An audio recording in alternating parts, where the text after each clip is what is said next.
si u bët bashkë ju të dy, si u njohët ti me brandin shqipe? Atëherë unë kam shkuar në total 2 herë në Amerikë dhe herën e parë që shkova kisha një vizitë shumë të shkurtër, diku te 8 ditë, isha vetëm me familjarët e mi dhe normalisht Ervini më kontaktoi dhe më shkruajti për pjesën e podcastit, pasi normalisht mundojmë të kemi një impakt pozitiv tek komuniteti shqiptar në New York në këtë rast, edhe nuk munda që të shkoja herën e parë, po me dëshirën e madhe që të shkoja çfarë bëj vërtet, pasi nuk pata mundësi ta eksploroja këtë pjesë. Herën e dytë, sa po shkova, i shkruajta jam ndodhem përsëri këtu.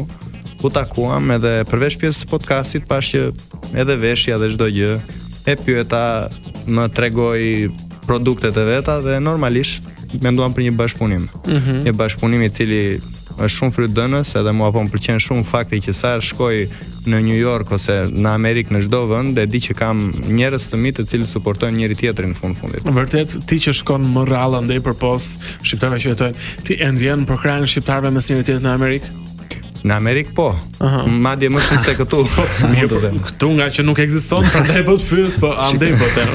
Andej e ndjej shumë edhe shiko, është kënaqësi të bashkëpunosh me njëri tjetrin, domethënë nuk vendos as censur, nuk vendos as limite në mënyrën si komunikojnë gjërat, se në fundit jeni nga e njëjti vend dhe ata më shumë se ne që janë andej kanë mall për këtë vend. Dhe normalisht kur shkojmë ne, i duket domethënë diçka shumë e madhe.